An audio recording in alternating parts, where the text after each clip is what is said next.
In this video, we'll be telling about how to enable two-step verification in WhatsApp.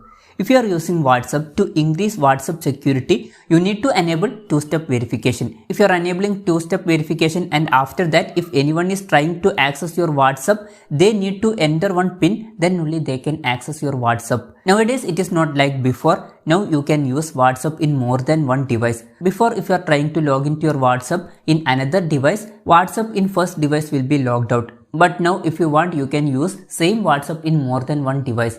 So enabling two-factor authentication is very important. To enable two-step verification, what you need to do is take your smartphone. After taking smartphone, go to WhatsApp. After opening WhatsApp, here you can see three dots. Click on these three dots. In that you can see one option settings. Click on settings. In settings you can see one option account. Click on account. In account you can see one option two-step verification. Click on two-step verification. When you are clicking on that, you can see a page like this.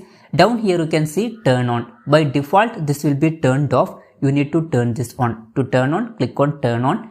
And when you are clicking on turn on, you will be asked to create a new 6-digit PIN.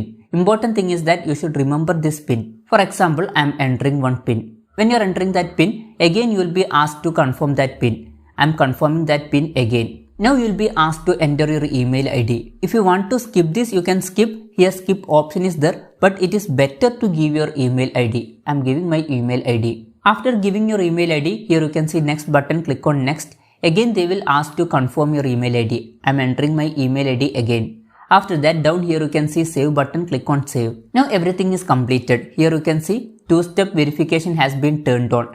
Down here you can see done button, click on done. Now every step is completed. Now if anyone is trying to access your WhatsApp, they will be asked to enter your PIN. If they don't know your PIN, they cannot access your WhatsApp. If you want to change PIN, you can change PIN from here. Change PIN option is there. And if you want to change email address, you can change that also. And if you want to turn off two-step verification, turn off option is here. Anyways, it is better to keep this on. Anyways, after this, if anyone is trying to access your WhatsApp, they will be asked to enter your PIN. If they don't know your PIN, they will not be able to access your WhatsApp. So this way you can enable two-step verification in WhatsApp. Hope this video was helpful for you. If you find it helpful, consider subscribing. See you in the next video.